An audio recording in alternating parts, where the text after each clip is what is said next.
You'll never set foot on these grounds again. Diane's voice echoed across the vineyard, making the workers pause in their harvest preparations. I stood my ground, the morning sun warming my back as I faced my stepmother of 15 years.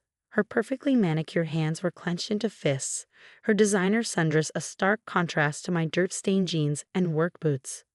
My name is Isabella Santos, and at 32, I was being thrown out of the vineyard I'd grown up in, the one my mother had built from nothing but determination and an inherited patch of land that everyone said was too rocky for grapes.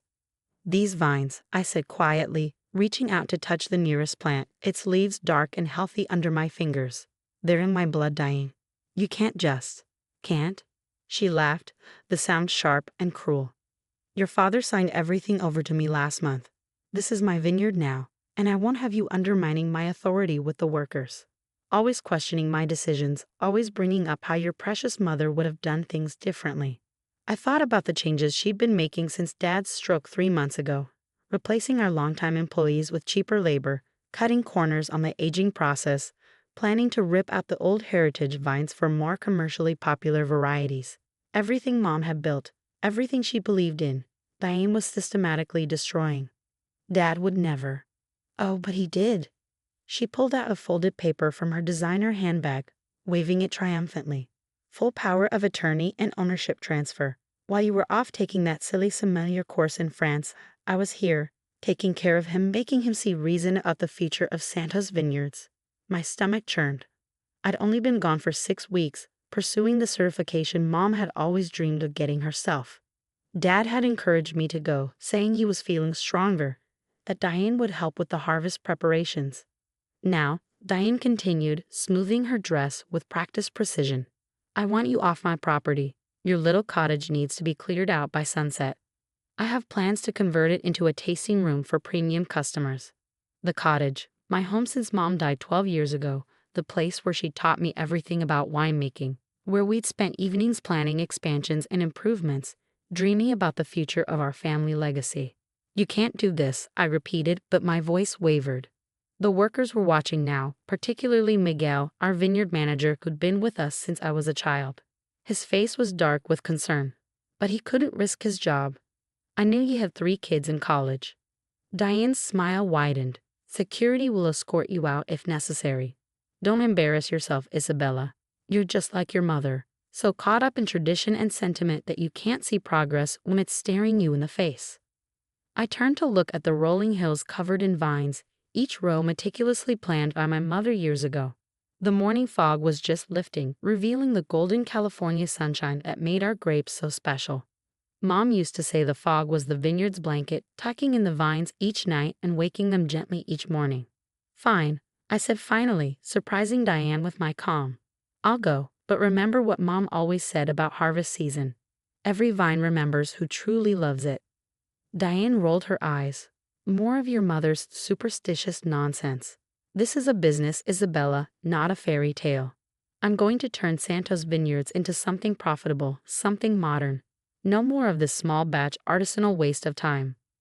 I walked away, my boots crunching on the gravel path that led to my cottage. Behind me, I could hear Diane already on her phone, probably calling her interior decorator about gutting my home. But with each step, I felt a strange sense of peace settling over me. What Diane didn't know, what even my father didn't know, was that Mom had left me more than just her knowledge and love for the vineyard. The night before she died, she called me to her hospital room, pressing a sealed envelope into my hands.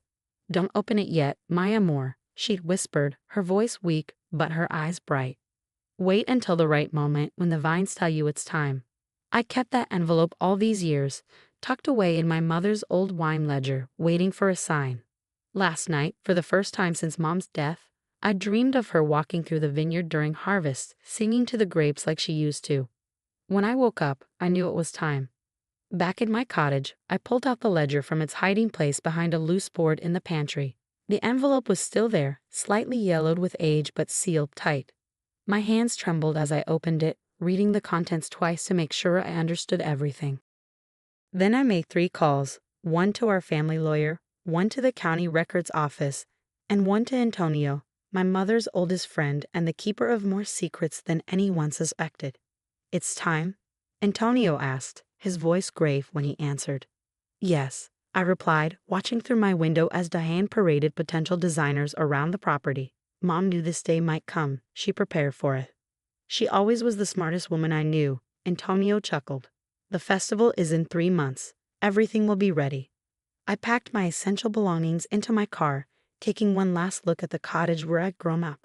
The walls were lined with photos. Mom teaching me how to test grape sugar levels, Dad and me celebrating our first award-winning vintage, the whole crew gathered for harvest dinners. As I drove past Diane, she was already measuring the cottage windows for new curtains. She gave me a smug wave, probably thinking she finally won, finally erased the last trace of my mother from Santa's vineyards. If only she knew what that envelope contained. If only she knew what harvest season would bring. Goodbye, Isabella, she called out mockingly. Do let us know if any restaurants need a waitress with wine knowledge, since that's all you're qualified for now. I smiled, touching the envelope in my jacket pocket. See you at the Harvest Festival, Diane. Wouldn't miss it for the world. 3 months passed like honey dripping from a comb, slow, sweet, and purposeful. I moved into a small apartment in town, watching from afar as Diane systematically dismantled everything my mother had built. The cottage, my childhood home, was gutted and transformed into a gaudy tasting room that looked more like a Miami nightclub than a family vineyard. Through Miguel, who secretly kept me updated, I learned that Diane had ordered the heritage vines to be ripped out after the harvest. She signed a contract with mega wine distributors. He told me during one of our clandestine meetings at the local diner. They want high-volume, commercial varieties. The old vines, he shook his head. They're scheduled for removal the day after the festival. The festival. The Santos Harvest Festival had been my mother's creation, a celebration that brought together the entire wine community. It was more than just a marketing event. It was a tradition that honored the land, the grapes, and the people who poured their hearts into each bottle. Diane predictably had turned it into an exclusive, high-ticket affair. Only the right kind of people. I overheard her telling her social circle at the grocery store. No more of that community picnic nonsense. This year, Santos Vineyards enters the luxury market. What she didn't know was that I'd been busy too. Antonio and I had spent weeks in careful preparation, working with the family lawyer to ensure everything was in perfect order. The documents my mother had left me weren't just papers. They were a masterpiece of foresight and legal precision. The morning of the festival arrived with the same fog that had blanketed our vineyards every harvest season for generations. I dressed carefully in my mother's old festival outfit, a simple white dress with hand-embroidered grapevines along the hem, paired with comfortable boots made for walking the rows. Around my neck, I wore her pendant, a simple silver vine leaf that she'd never taken off. As I drove up to the vineyard, I could see the transformation Diane had wrought. Giant white tents dotted the property, valets and matching uniforms waited to park luxury cars, and a string quartet played bland background music where the local bands used to perform. The security guard at the gate, a new hire who didn't know me, checked his list with a frown. Sorry, miss. This is a private event. Invitation only. Oh, I have an invitation. I smiled, handing him an envelope. Inside was a copy of the document that would change everything. His eyes widened as he read it, then quickly waved me through. I parked in my usual spot behind the main building, knowing Diane would hate seeing my modest car among the luxury vehicles. The festival was already in full swing, with well-heeled guests sipping wine and pretending to understand its complexity. I spotted my father first, sitting in his wheelchair near the main tent. He looked smaller somehow, diminished as Diane paraded him around like a prop. The stroke had affected his speech and mobility, but his eyes, they still held the same warmth they always had. Isabella, he managed to say as I approached, his face lighting up. Before I could reach him, Diane materialized between us, her face twisted with anger. I thought I made myself clear, she hissed, grabbing my arm. You're not welcome here. Security. Actually, I said loudly enough for nearby guests to hear, I have every right to be here. I gently pulled free of her grip and walked to the small stage where the quartet was playing. With a gesture, they stopped and the confused murmur of the crowd drew everyone's attention. Ladies and gentlemen, I began, my voice carrying across the grounds just as my mother had taught me. Welcome to Santos Vineyards. My name is Isabella Santos, and I'm so glad you could join us for this year's Harvest Festival. Diane stormed toward the stage, her face red with fury. Security, remove her immediately. I wouldn't do that, Antonio's voice rang out as he emerged from the crowd, followed by our lawyer and a county official. Not unless you want to be charged with attempting to remove the legal owner of Santos Vineyards from her own property. The silence that fell over the gathering was absolute. Even the birds seemed to pause their songs. What nonsense is this? Diane demanded, but I could see the first flicker of uncertainty in her eyes. I pulled out my mother's envelope, now containing certified copies of the documents that had waited 15 years to be revealed. My mother, Elena Santos, was many things: a visionary vintner, a beloved member of this community, and above all, a careful planner.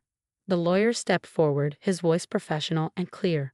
When Elena Santos inherited this land from her family, she set up a generational trust.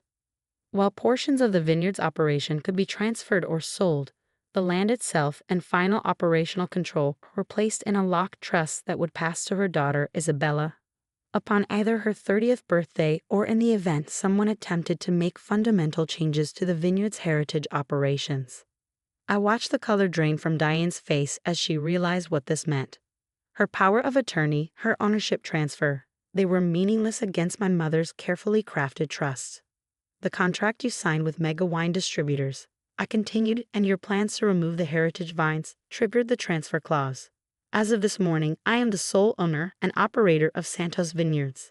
The county official stepped forward, holding up additional documents. We've recorded the transfer. It's official and irreversible.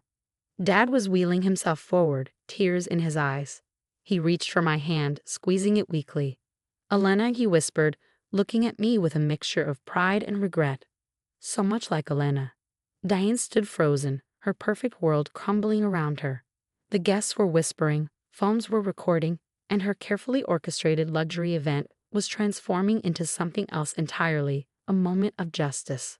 You can't, she finally managed. You can't just take it all away. I stepped down from the stage, approaching her with the same calm dignity my mother had always shown in difficult moments. I'm not taking anything away, Diane. I'm preserving what was meant to be preserved. The heritage vines stay. The traditions stay. The heart of Santos Vineyard stays. I turned to the crowd, raising my voice once more. And in that spirit, I invite everyone, not just those on the guest list, but everyone in our community, to join us for a true Santa's Harvest Festival. The gates are open, the local bands are on their way, and the wine. I smiled, touching my mother's pendant. The wine remembers who truly loves it. As if on cue, the morning fog began to lift, revealing the rows of vines stretching into the distance, their leaves glowing gold in the emerging sunlight. Just as they had every harvest season, just as my mother had always said they would. The transformation of the festival happened as naturally as grapes ripening on the vine. Within hours, the string quartet was replaced by local musicians playing lively harvest songs. The pretentious wine tasting stations gave way to long tables filled with homemade food brought by community members.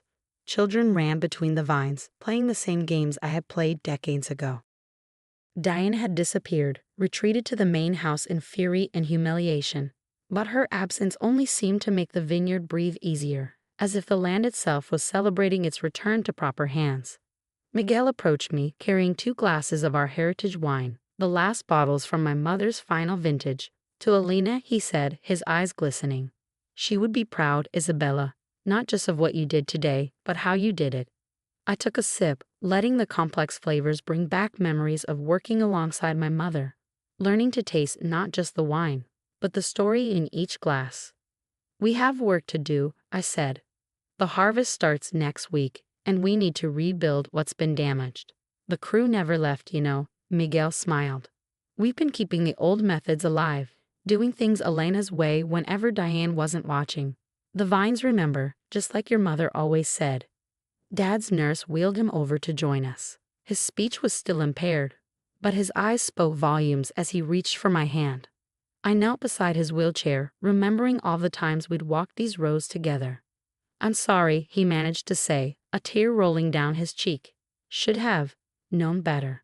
It's okay, Dad, I whispered, squeezing his hand. Mom knew this might happen. That's why she prepared. She wasn't just protecting me or the vineyard, she was protecting you too. The festival continued into evening, fairy lights twinkling in the trees just as they had in years past. Antonio gathered everyone for the traditional harvest blessing, speaking the same words my mother had spoken every year. To the land that gives us life, to the vines that give us purpose, to the community that gives us strength, salud. Salud, the crowd responded, glasses raising under the starlit sky. Later that night, after the last guests had left and the cleanup was underway, I walked the rows of heritage vines that had so nearly been lost. These plants, some older than I was, had witnessed everything: my mother's triumphs, her passing, Diane's betrayal, and now this return to tradition. I found Diane's contract with mega wine distributors in the office and fed it through the shredder. Tomorrow would bring new challenges: legal paperwork to file, accounts to audit, relationships to rebuild. But tonight was for remembering and reconnecting. In my cottage, now stripped of Diane's gaudy renovations, I found one last surprise. Behind a panel the decorators had covered but not removed, Mom had left another envelope. Inside was a letter, dated just days before she died. My dearest Isabella, if you're reading this, then the trust has been activated and you've taken your rightful place at Santos Vineyards. I know it couldn't have been easy, waiting and watching while others tried to change what we built. But like the best wines, some things take time to reach their perfect moment. Remember that a vineyard is more than land and vines. It's a connection between past and future, between earth and sky, between people who share a love for something greater than themselves. You understand this in your heart, just as I did. Take care of the heritage vines, my amor. They're our family story written in soil and sunlight. Take care of our people, they're the soul of this place. And most importantly, take care of yourself. You are my greatest vintage, my most precious creation. The wine remembers who loves it, and the land knows its true keeper.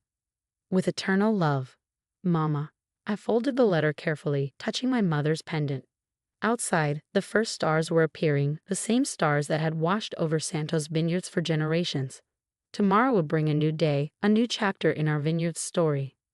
Miguel had arranged for the old harvest crew to return at dawn. The heritage vines were heavy with grapes, ready for picking. There would be new wines to make, new memories to create, and new traditions to blend with the old. As I prepared for bed in my childhood room, I heard a car start, Diane leaving with her belongings, finally accepting her defeat. But this wasn't about defeating anyone. It was about preserving something precious, something my mother had understood all along. The wine remembers who loves it, and Santos Vineyards would continue to thrive, rooted in tradition but growing toward the future, just as Mom had planned all along. I opened my window, letting in the night air rich with the scent of ripening grapes. Somewhere in the distance, an owl called, the same sound that had served as my childhood lullaby.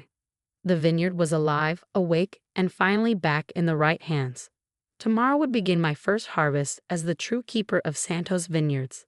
But tonight, I could almost hear my mother's voice in the rustle of grape leaves, singing her old harvest song, welcoming me home.